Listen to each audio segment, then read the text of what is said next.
आता आपण मटण हंडी करणार आहोत. तरी मी अर्धा किलो मटण घेतलेलं आहे.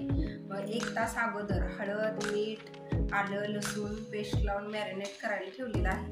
आणि त्याच्यासाठी साहित्य मी 2 मोठे कांदे घेतलेले आहेत, 1 वाटी कोथिंबीर, 2 टोमॅटो, 1 मोठा चमचा तिखट, 1-2 चमचे गरम मसाला, लसूण पेस्ट 1 चमचा आणि मिरची, कोथिंबीर आणि आलं ह्याची पेस्ट घेतलेली आहे. तरी आता मी प्रथम हे वाफलायला टाकणार आहे. मी आता कुकर गरम करत ठेवलेला आहे. त्याच्यात 1 मोठी पळी तेल टाकलेलं आहे. तरी आता खडा मसाला, तमालपत्र, 2 लवंगा आणि 1 दालचिनीचा तुकडा टाकत आहे. नंतर ते चांगलं तडतडल्यानंतर कांदा टाकायचा.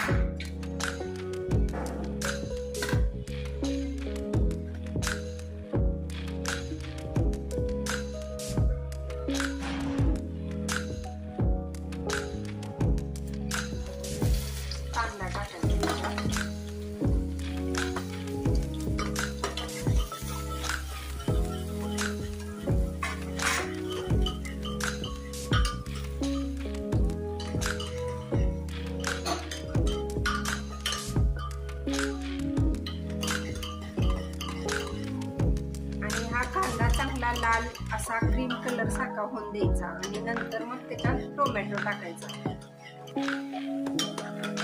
असा कांदा लाल झाला ना की त्याच्यात मग टोमॅटो टाकायचे. आता मी 2 टोमॅटो टाकले.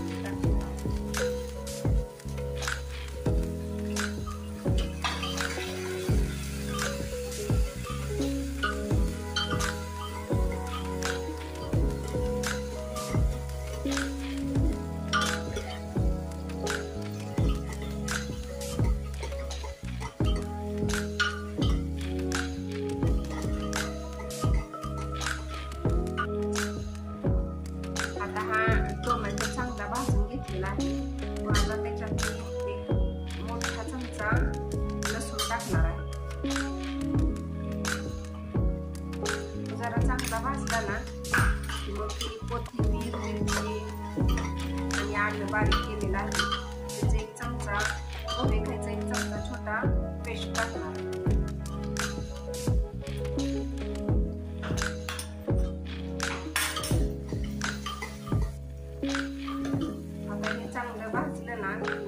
आपण मटण टाकणार आणि ते चांगलं मग वाफलून घ्यायचं आणि नंतर मग त्याच्यात तिखट वगैरे टाकायचं.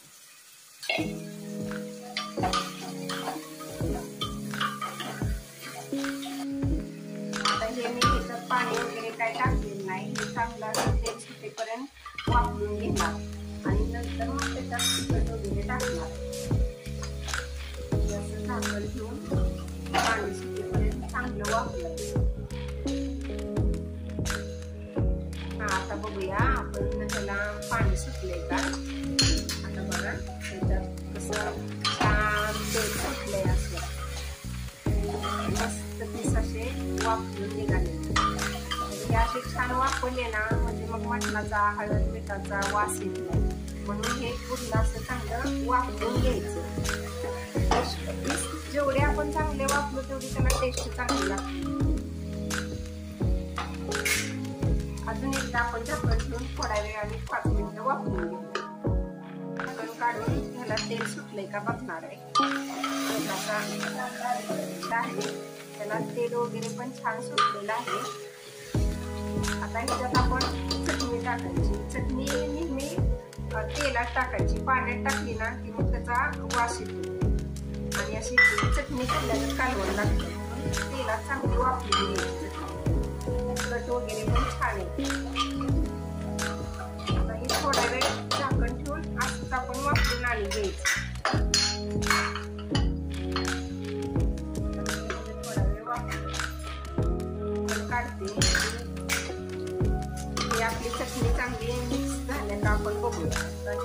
छान चटणी मिक्स झालेली आहे. तर आता हे खाली लागू नये म्हणून आपण थोडं गरम पाणी 1 पळी ओतायचं.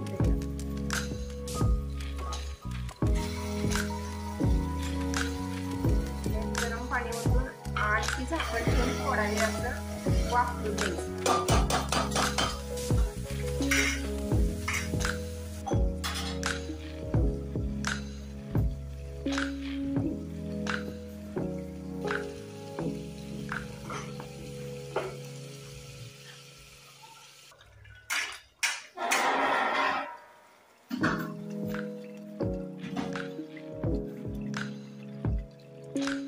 आता बघा हे कसं छान कट वगैरे आलाय आणि तिखट पण असं त्याच्यावर एकदम लाल दिसते. आता त्याच्यात मी एक भाजून खोबरं घेतले, भाजून बारीक पेस्ट केलेली आहे खोबऱ्याची. ओलं पण टाकायचं असेल तर ओला नारळ बारीक करून टाकलं तरी पण चालते, पण मी हे सुका नारळ घेतलेला आहे ते 1 चमचा टाकलं. ते असं चांगलं असं घालून घ्यायचं. मी अगोदर टाकलं नाही म्हणजे मी घेतलेलं असल्यामुळं अगोदर खोबरं टाकलेलं नाही.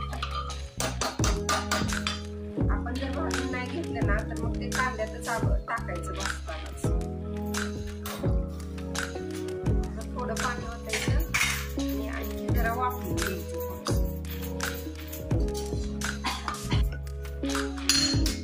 आता मी ह्याच्यात धनेपूड टाकणार आहे आणि गरम मसाला. गरम मसाला तेलात मी टाकत नाही म्हणजे तो करपतो आणि त्याचा स्वाद पण चांगला येत नाही, म्हणून मी वरून टाकते गरम मसाला. हा गरम मसाला पण टाकलेला आहे. थंडी करणार असल्यामुळं पाणी कमीच ओतणार आहे. शिजल्या पुढे आता मी ह्याच्यात 1 ग्लास गरम पाणी ओतलेलं आहे आणि आता झाकण लावून मी 4 शिट्ट्या घेणार आहे. छान. आता आपण शिजलंय का बघूया.